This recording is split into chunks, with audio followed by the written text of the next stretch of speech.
Hi, I'm Sarah Peony, and this is Political Butterfly, the miniature podcast where you learn ways to transform your own political beliefs into something that you can feel good about.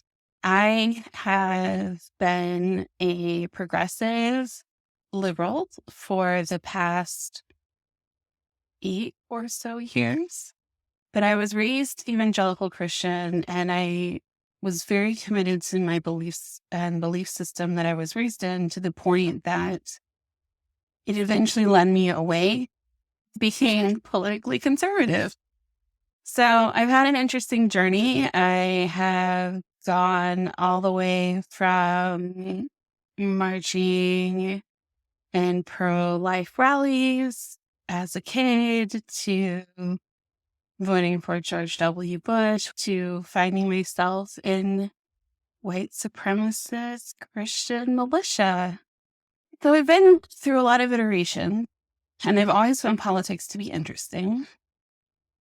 And I've always found politics to be a great opportunity for human engagement in the system that affects their daily lives. I've rarely ever been of the, I won't say never, because I don't think it's true, but I've rarely ever been of the belief system that government does nothing and there's no reason to have government. It sounds, when I say it in that short form, like this was a change where I went from day one being evangelical, voting for George W., to being a progressive liberal. But that's not actually the case. This was a lot of working with nonprofits and slowly beginning to see where the actual help is coming from, where the more humane treatments were coming from.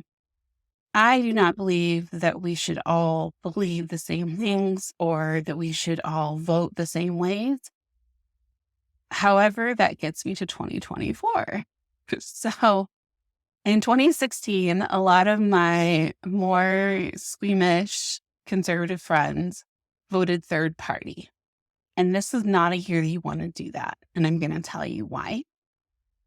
So in 2024, we have the big presidential election that many people are very excited to put their vote in and show how they feel. But a lot of other people are just not sure where to turn anymore. And I think I'm speaking to the people who don't know where to turn because I've been there. Maybe it was a decade earlier, finding yourself in a part of a white supremacist militia will make you do some soul searching. So, or at least it did for me. And so we're 9 months before the presidential election, going to make or break our democracy. I am someone who I translated the Constitution into modern English when I was in 8th grade. And I care a lot about the Constitution. I care a lot about the evolution of our laws. I care a lot about who we are as a country and what our standing in the world is. I care about all of these things. And I think that when it comes to the presidential election, we are on the precipice of being in the same position that Russia is with Putin, where we may not be able to have elections again, where we may not be able to have our voice heard again for many years without a lot of hard-fought wars. I mean, there are countries that they said goodbye to democracy and it's never come back. So this election is really important to me, which is why I'm making this podcast. I really want to encourage anyone that doesn't feel like they can vote for Trump, that voting for Biden doesn't mean that you have to agree with or like everything that Biden does, but any vote that's not for Biden is going to end up being a vote for Trump. And I say that as much to my progressive friends that really don't like what Joe Biden's policies have been, as I do to conservative friends who maybe don't want to vote for Trump, but don't know what else to do. The numbers are that 40% of Americans typically don't vote in presidential elections. So 60% of the country, roughly 60 to 70%, depending on which polls you look at, of the people that typically vote is split pretty much down the middle between Democrat and Republican, between the two parties. So any votes that come from the 40% or that move over from one party to another are really critical. This is why I'm making this podcast. This is why I am talking very awkwardly about my beginnings. And I'm also going to bring up news stories and talk about self-care and different things you can do and different people that you can go to for resources on different topics. I don't know if it's going to hurt or help my chances that I'm being so honest about who I am and where I'm at. It may make it worse. You may not want to hear anything from someone that is a progressive Democrat, formerly not very much not a progressive Democrat.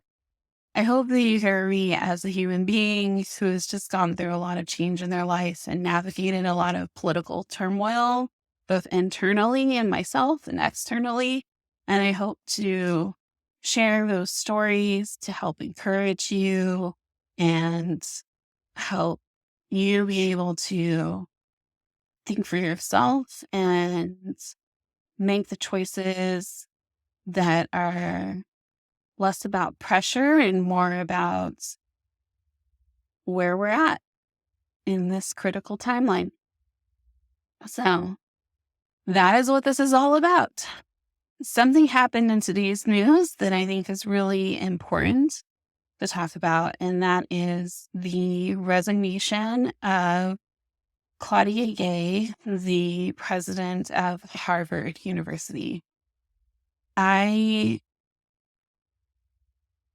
have not seen enough people talking about the fact that it was individuals who are on the far conservative right who brought up issues of anti-Semitism, which they don't seem to have anti-Semitism within their own party, who brought up issues of anti-Semitism and plagiarism to force Claudia out, just as they did to Penn's president not that long ago.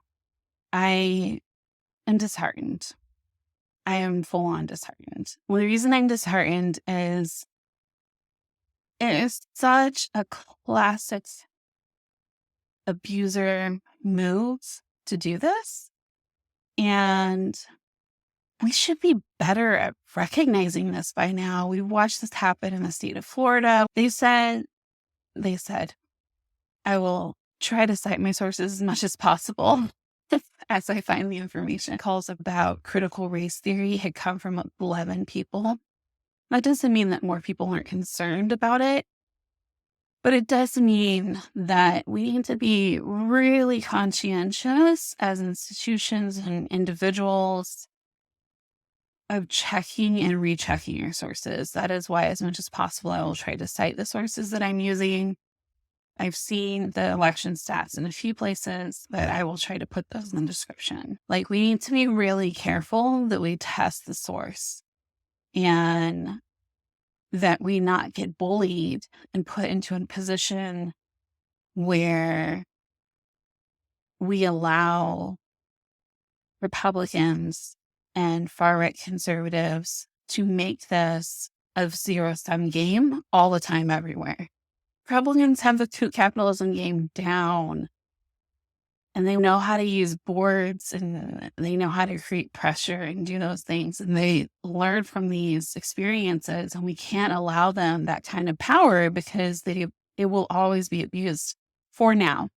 I am still hopeful that someday we can have a two-party system where we're not in a place with one party trying to overthrow our democracy. I would love that. That would be so great. We could debate about how things are funded and why I think the military needs less money or etc. That would be fantastic. those are not the days we live in right now. Unfortunately, hoping and wishing won't make it so. So be on your guard, listen to your heart, be kind to one another. It's going to be a long year. There's going to be a lot of outside pressure. And I hope through this podcast process that you and I can learn some things together. Don't forget to drink some water. Bye.